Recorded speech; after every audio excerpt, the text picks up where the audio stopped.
This ship and its crew have been held by Somali pirates for nearly 1,000 days.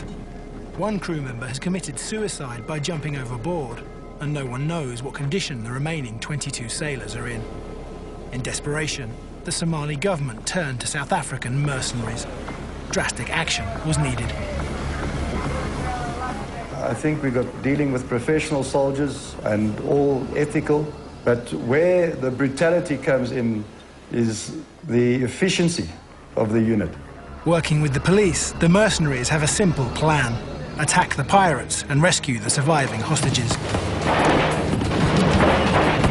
They must fire on the ship! They must fire on the ship with the Duska! With exclusive footage taken by the mercenaries themselves, this is the incredible story of how the world's longest hijack was brought to a dramatic and violent end. I'm speaking to my family. I am not dead, and I know by the grace of God I will not die.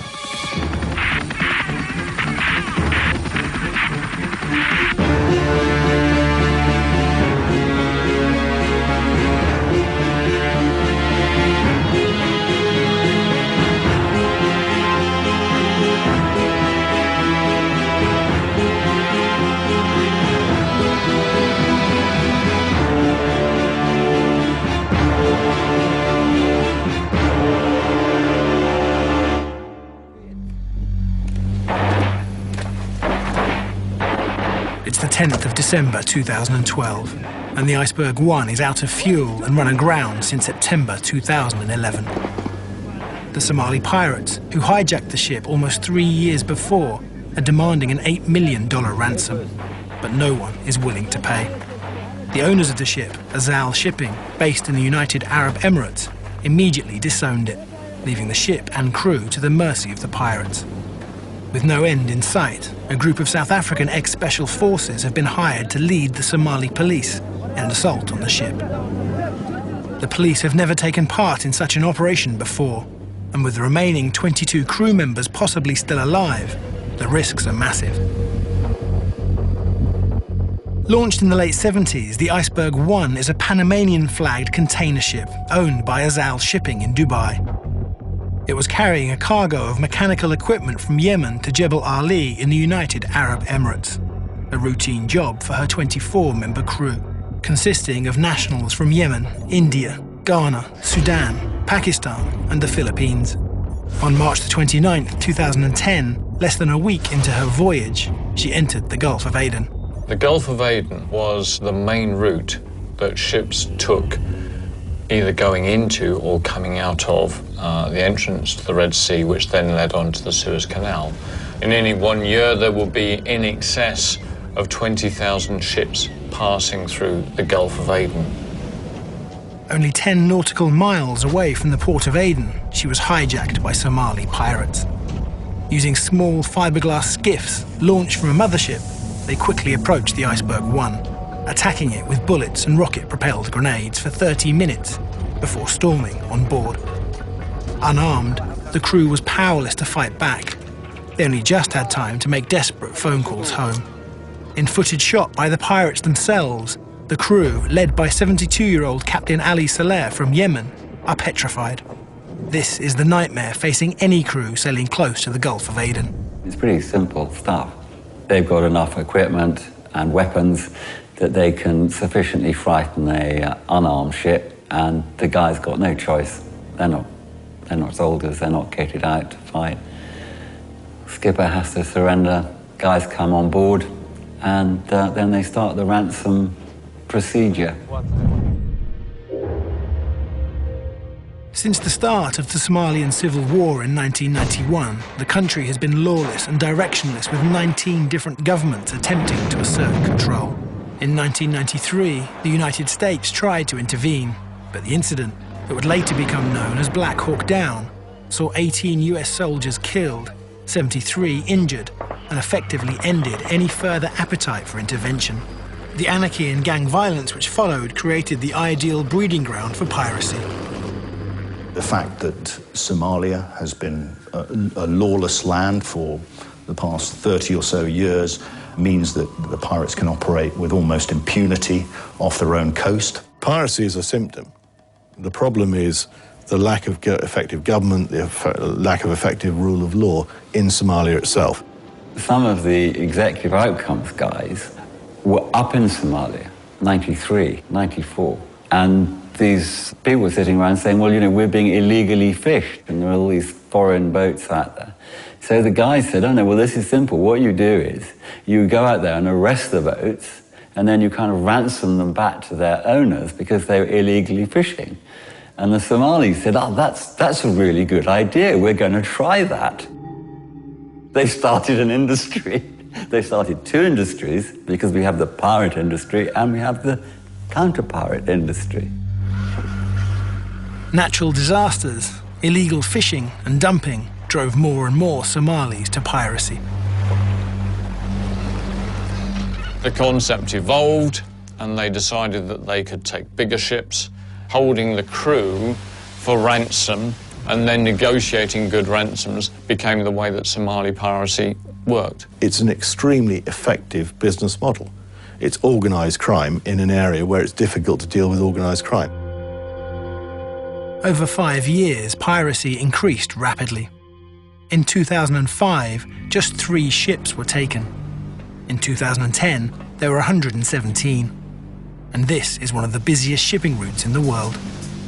We have to ensure that those who commit acts of piracy are held accountable. In an effort to protect commercial vessels from pirate attack, the United Nations organised military vessels from its member states to begin special anti-piracy patrols. But this was not enough. You have 5 million square kilometres of ocean. It's an enormous area. The naval coalition forces have somewhere between 12 to 15 warships at sea. And it's like trying to police the whole of Europe with 12 police cars limited to 16 miles per hour. Okay, let's go. Go ahead, warning shot. Unable to rely on protection from UN naval forces, the shipping companies decided to fight back themselves. Private maritime security companies were quickly established, employing teams of mercenaries to defend vessels from the pirates. Second skip. The pirates are maybe 5 or 6 men in something that's not much more than a motorboat, and they do not want to take on full trained people with the right equipment. They really don't. Now that costs, let's say, $30,000 to $40,000, which isn't really very much money to save a ship and a crew and all the rest of it. Ordinary cargo vessels were now commonly equipped with extraordinary defences. The reality is that as soon as proper armed teams went on board the ships, it stopped. It has stopped it. And I don't think there's a single instance of a ship being taken by the pirates who has a properly constituted armed team on board. Fewer and fewer ships dared run the gauntlet of the Gulf of Aden without adding such deterrence. But Azal Shipping, the owners of Iceberg 1, had added nothing to protect their ship and crew. After 2 months, food supplies had run out, and the hostages' pleas for help from their employers or their government were ignored. No one was willing to help. As this footage shows, it was the crew that suffered. They keep us in this room. In this room, not more than 5 meters, 23 people stay there. You see, a Somali Barsi, how they treat us here. Like animals. This is not like human beings. This is like animals. Always they are shooting the guns. If the one man go toilet and he late about 3 minutes, they are start shooting gun. To make the crew is too much scared. So no good food, no good, we only using seawater. They give us about 3 liters, we drink it for 3 days.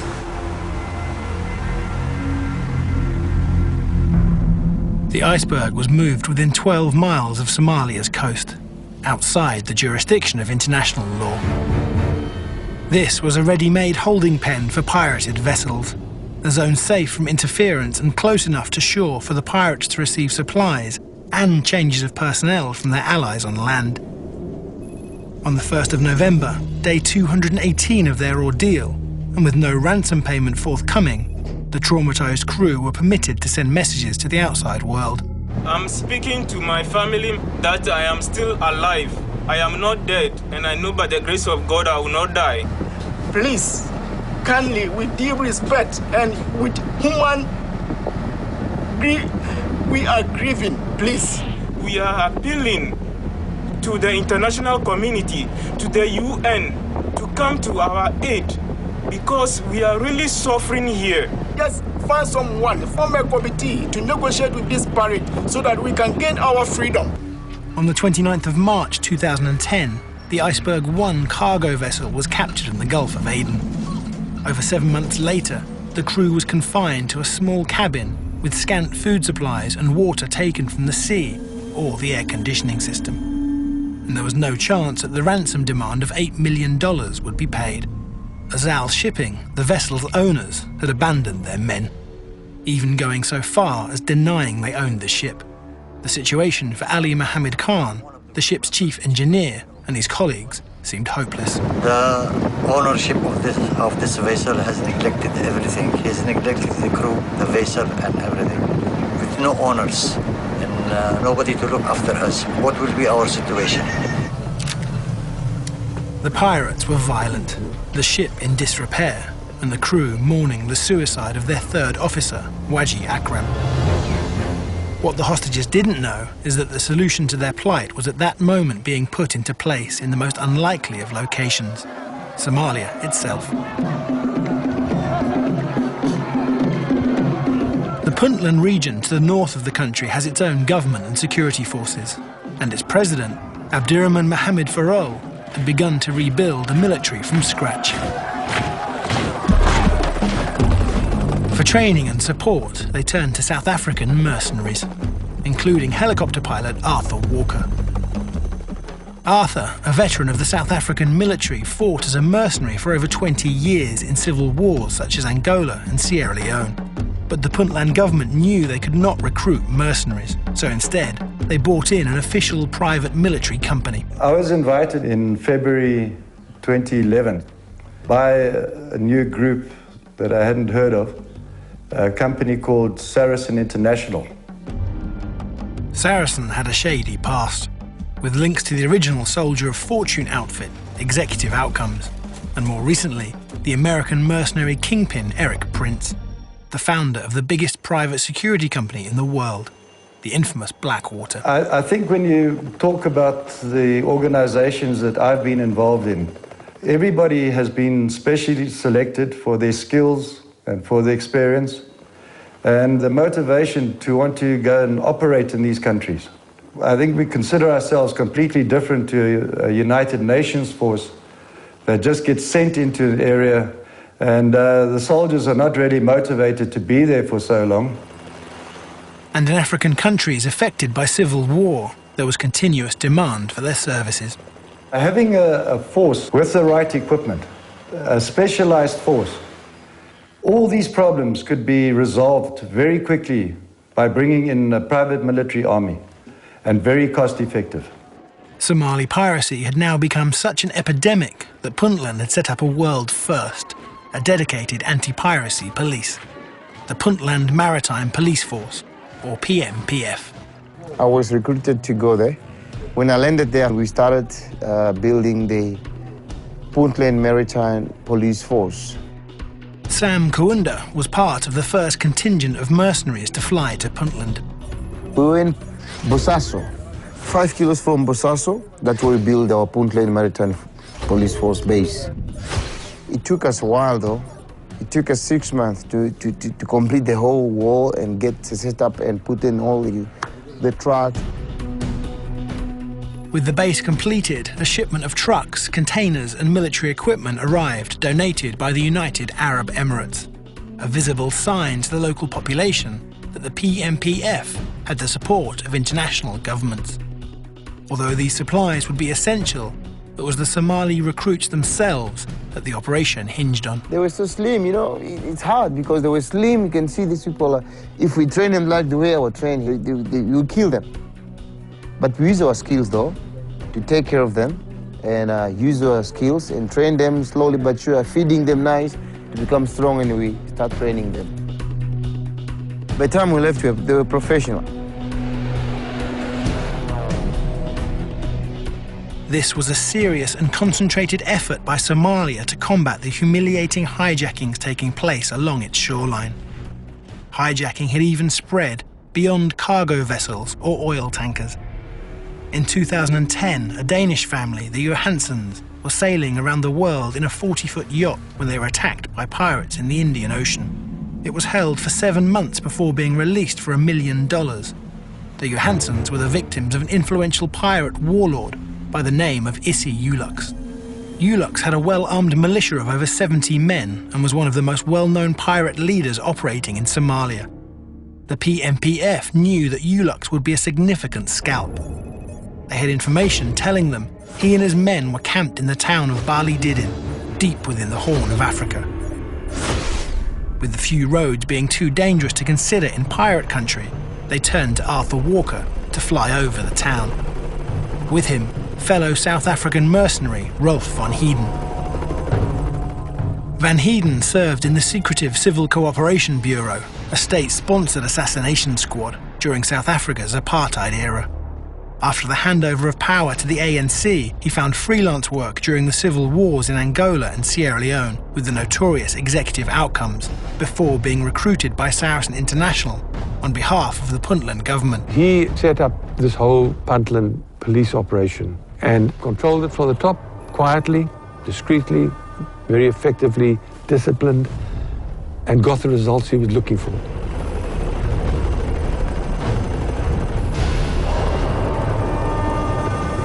Their mission was to locate and destroy some armed jeeps owned by Issi Ulux. Late in the afternoon, they approached from the south.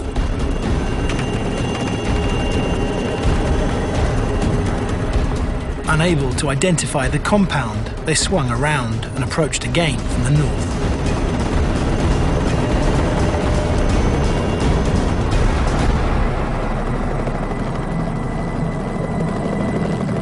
It's then they started to take fire from the ground. Gunner Andrew immediately returned fire. Andrew pointed out the source of the fire to Ralph, wanting the helicopter to turn. It's now they located the trucks.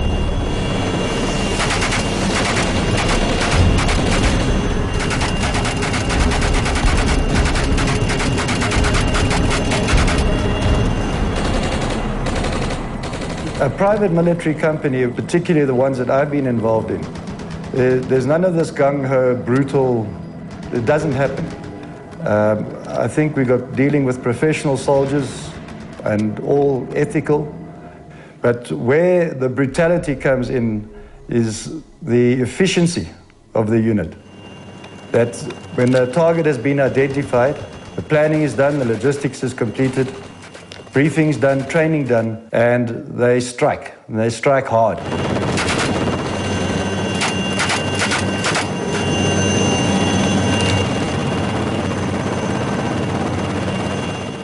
Using the air power that we've got is deadly in these circumstances in Africa.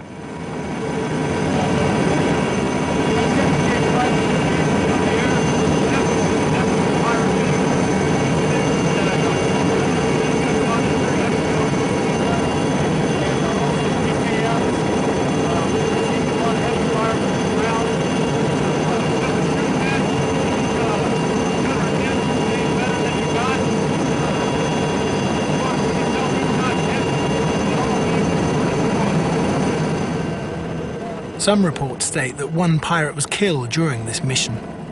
Another states that 6 pirates, as well as civilians, were left dead. For Arthur, Ralph and the Saracen team, it was mission accomplished. And having proved themselves, they could now be entrusted with something bigger and better, the retaking of Iceberg 1. It's late 2012. The crew of the Iceberg 1 has now been held captive together for over 2.5 years. Arthur's first job is to take a recce flight over the ship to look for signs of life. Only 1 pirate is photographed. The crew, if they are still alive, are kept out of sight. It's now that Arthur is briefed on their ordeal. The pirates were told that there was gold and diamonds on board the ship, and that was their motivation to go and hijack it. During the period of 3 years, the pirates had cut open any cupboard, containers, they'd cut open everything on board that ship, looking for the gold and diamonds. And they were torturing the sailors, and particularly the chief engineer, so that he could tell them where the stuff was hidden. But there was no gold or diamonds. No matter how brutal their treatment and conditions, the crew couldn't give the pirates what they didn't have. Something drastic needed to be done.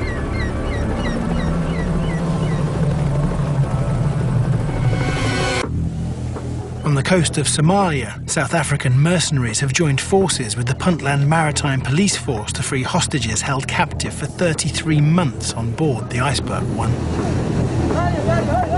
They are preparing to attack with the same fiberglass skiffs the pirates used.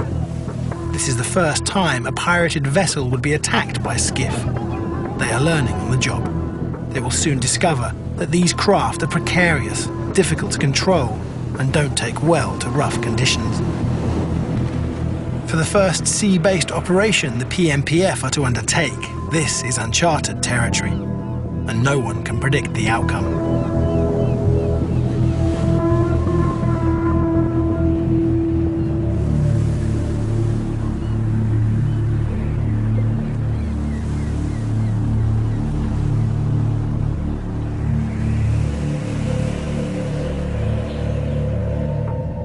PMPF's blue vehicles are conspicuous in a country where many have sympathy for the pirates and share in the profit from their actions.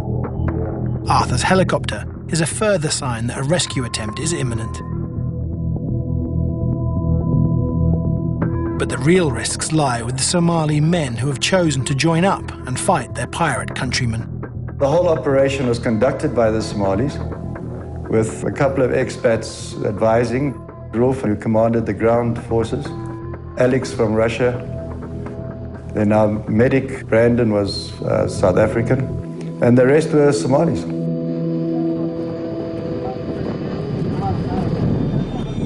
It's 5:30 a.m, and within sight of the Iceberg 1, the men of the PMPF now have to put all they have learnt into practice. The pirates on board the Iceberg were holed up in the bridge, and we weren't sure where the hostages were being kept. Or whether they're even on board at all. So the skiff is still here. What we will do is we will start firing some shots and maybe see whether there might be reaction from the pirates or from somebody from the ship. Maybe they don't know about us. It's still early in the morning. Rolf van Heeden, commander of the operation, takes us through their intentions on the first morning. It's still early in the morning. It's prior to 6, still not 8 hours yet, but our troops are in position. Are both skiffs there? Yes. Both skiffs. Okay. With us we had 3 Dushka, which is your 12.7 caliber, mounted on the back of the Land Cruiser vehicles. And we also had the light machine gun, the PKM, which is a 7.62. If they're going to maintain the element of surprise, they need to act fast. I think we must fire a RPG. Airburst, just airburst.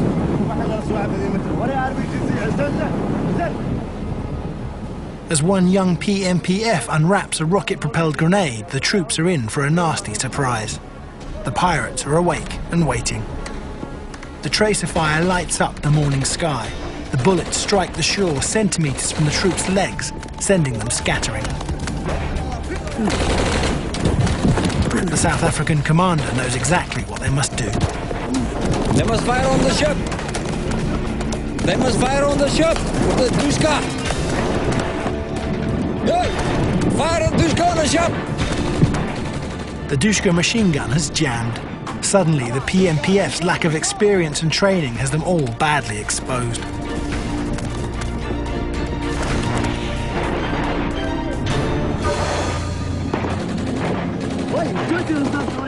The mission has quickly become much more difficult.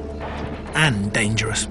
Initially, the pirates fired at us. They started the fight with us. We were just there to go and assess the situation, and our task was to rescue hostages.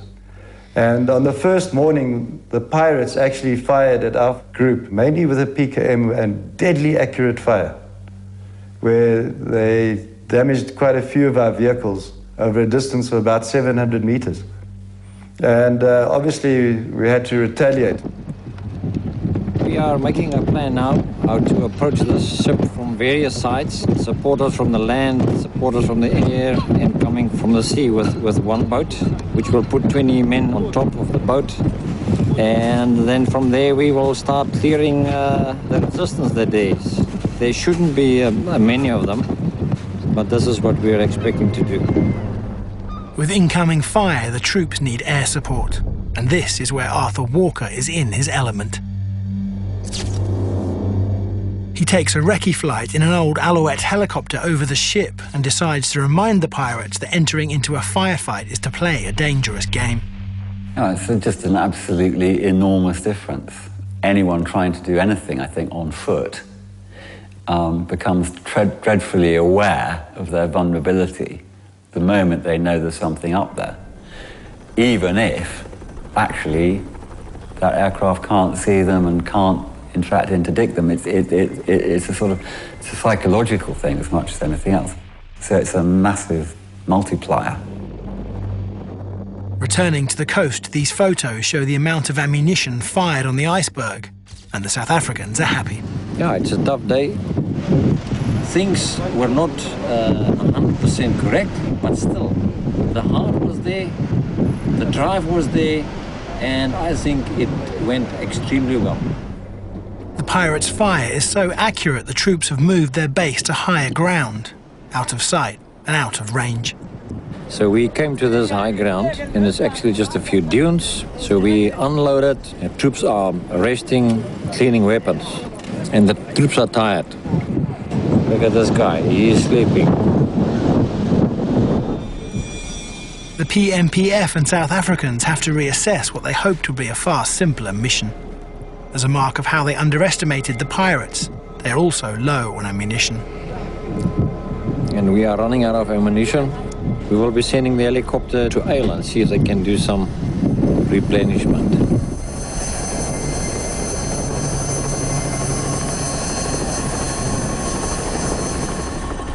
Arthur takes to the air to collect more hardware from the nearby town of Ile.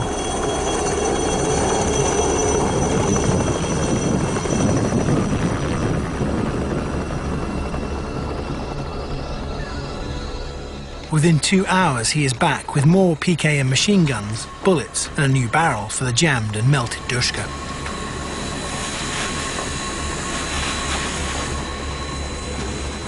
With dusk drawing in, they must wait until the next morning before they can attempt anything. They still have no idea how much firepower the pirates have left.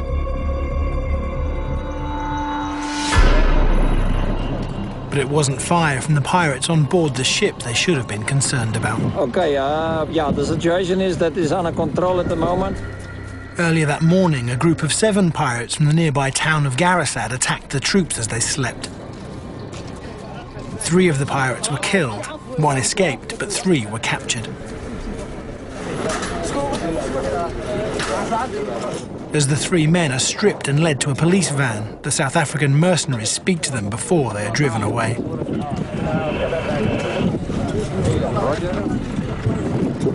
What's your name? Abakim. Say again? Abakim. Abakim.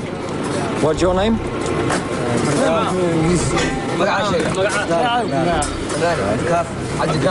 Oh, yeah, and you?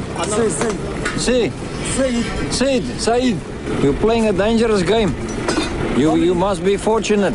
You're alive. Huh?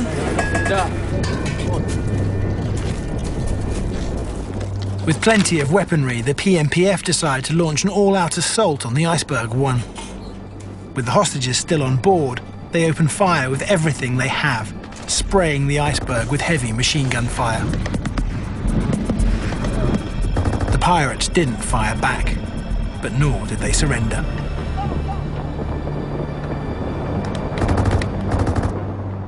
tense stalemate continues.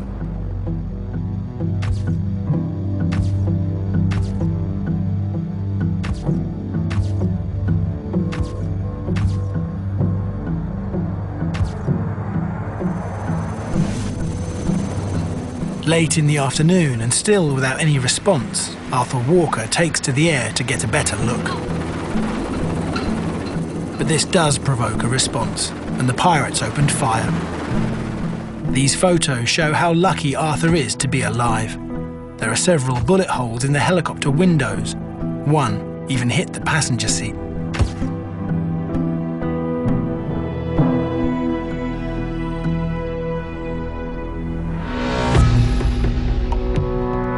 The troops and South Africans knew that waiting was no longer an option. Snipers were brought forward to try and take out some of the pirates. They fired at us from inside the portholes, so you could never actually see any of the pirates themselves, but the fire was coming out from... So the only thing we could do was fire back into the portholes. But it's the pirates who draw first blood. Are they firing back at us? From their well-concealed positions and from a distance of 700 meters, they managed to shoot 3 PMPF, all of whom survived. For many of them, this is their first taste of real combat. Was this type of operation ever done before in Somalia, in Africa? No. This is the first time. This type of operation is never easy. Arthur flies the casualties back to Eel.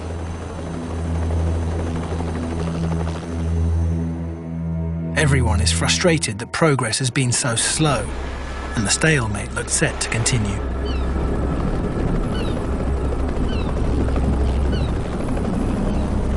Then word from on board the ship gives the mercenaries and the PMPF all the clearance they need.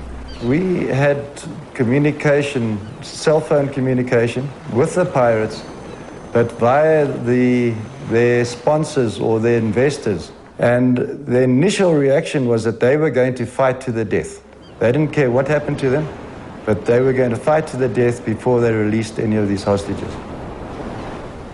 That was exactly the message, and that's why we were not too concerned about eventually bombarding them. They launch an all-out assault from the beach and air, and the iceberg is pelted with the full force of the troops' arsenal. The intention was to put 5 to 10 of our soldiers to climb up on board and board the ship, but under fire or covering fire from the land and from the air. We had a single PKM machine gun on the Alouette. It's very difficult, if you're on the ground, to try and counter a helicopter gunship firing at you.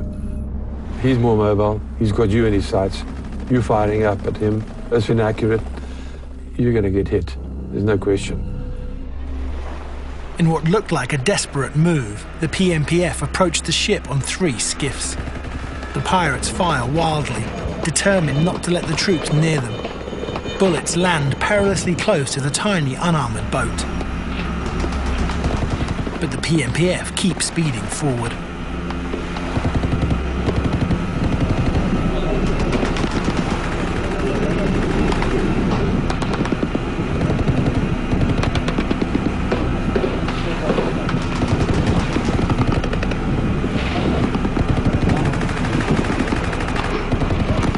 Once close to the hull, they are safe from the pirates' fire, but now face the challenge of getting on board. They had planned to do this using ladders they brought with them.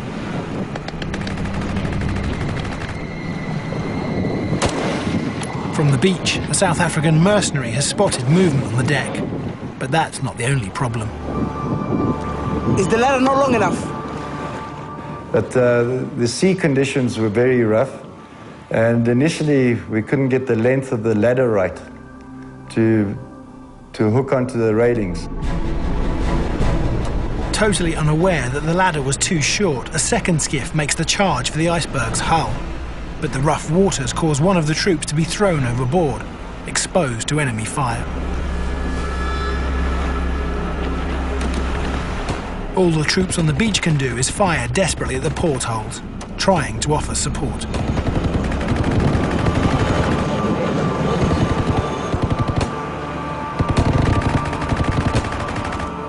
The first skiff prepares to make its escape, forcing the second skiff to do the same.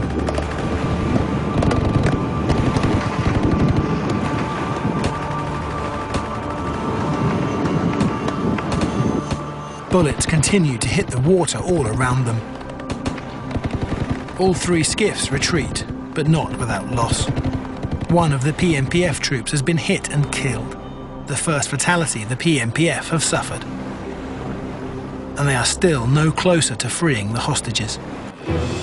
On the coast of Somalia, the newly established Puntland Maritime Police Force is doing battle with a pirate force on board the cargo ship Iceberg 1 in a bid to free the 22 hostages on board. To help them, they've called upon legendary helicopter pilot Arthur Walker and a team of South African mercenaries. We found that the effectiveness, we weren't doing anything dramatic to the pirates. So we decided to bring in a heavier caliber missile. The Soviet-built B-10 recoilless rifle is a weapon that can certainly penetrate the ship's steel. And although it has a range of over 4,000 meters, its effective accuracy is only 400. It was also missing its sights. Deciding to aim through the breach, the PMPF decided the Iceberg 1 was a big enough target. Ultimately, they managed to find a B-10 rocket launcher, or recoilless rifle. That's about 100 millimeter caliber, and that managed to make a few holes, through the thick steel of the bridgehead. At 7 foot long, this anti-tank weapon will have no problem penetrating a cargo ship. Photographs taken later show how one of the shells fired from the B-10 went straight through the thick steel walls of the ship. Finally, the pirates' resolve is broken. Terrified, some of them attempt to flee in their skiffs. But after taking fire from Arthur, one sinks and the pirates are forced back to the ship. They hadn't received any supplies of fresh water and food. So they started, feeding the pinch. Also, they were used to getting their daily cut, which is a mild narcotic that they chew. So after 12 days, we basically starved them out, and eventually they decided to succumb. And we exchanged the first 2 hostages who were wounded or very badly in bad health. And we exchanged the first 2 for a bag of sugar and some tea. So we sent a boat in, and they lowered the 2 hostages down the ladder.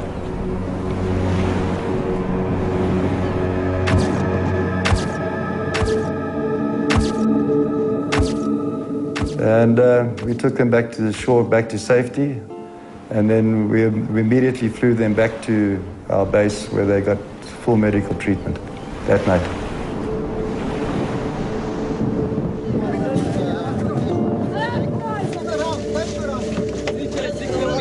Welcome to freedom. Thank you. 25-year-old Indian crew member Swapnil Japhad was shot right through his ankle during the attack. He is so relieved, or exhausted, that he doesn't seem to care. Sorry, man. Yes. But we had to do this to get you free. Yes. It begins to become clear what conditions were like on board.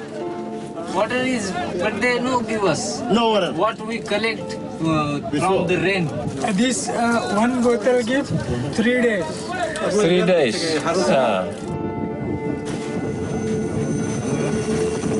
Arthur flies them away for medical attention. For them, it's the end of a terrifying ordeal. Leaving the coast, they pass the ship that has been their prison for nearly 1,000 days.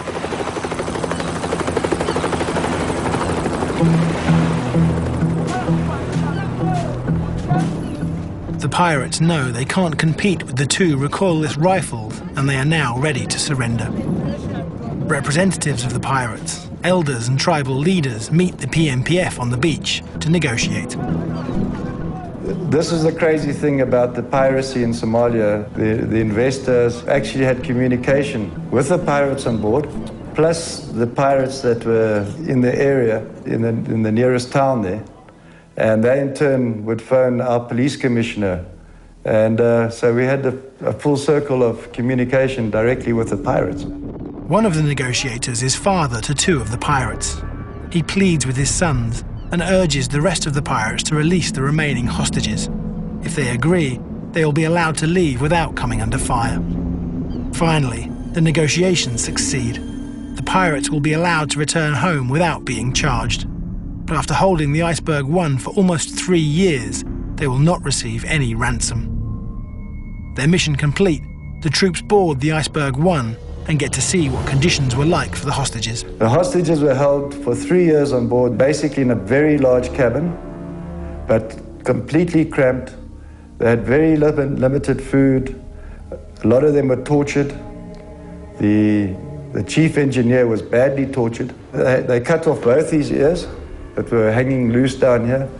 They beat him up with a metal pipe and damaged his left leg in particular.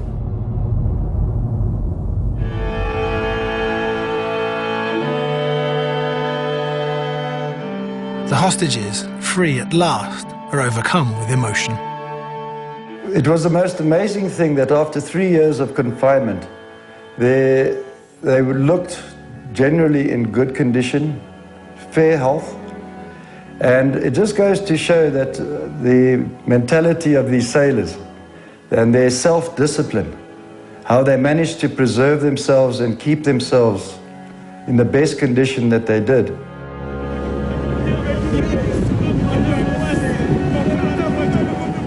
Every single hostage, when they touched the ground, they started praying and thanking the Lord, whether they were Muslim or Christian.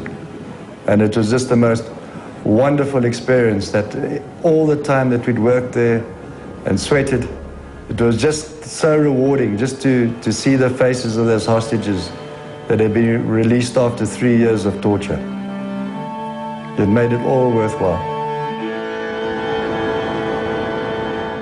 It's now that the PMPF realised that these men were positioned by the pirates in the rooms on the outer perimeter of the ship as human shields. On the 10th of December, early morning, I was about to pray, and all of a sudden there was a gunshot, and it was really brutal. And all of us were hiding for cover. The bullets were flying. There was so much bombardment. Bullets flying over, we were lying down all over.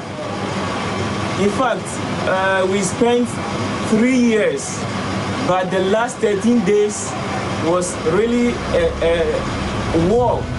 Initially, we don't know who were coming to save us. We thought they were coming to destroy all of us.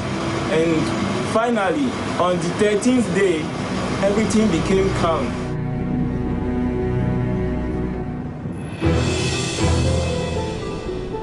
This is the end of a brutal ordeal for these men. They were saved by a novice Somali force tackling a problem that has blighted their country for years. And they were guided by battle-hardened South African mercenaries whose actions defied their reputations.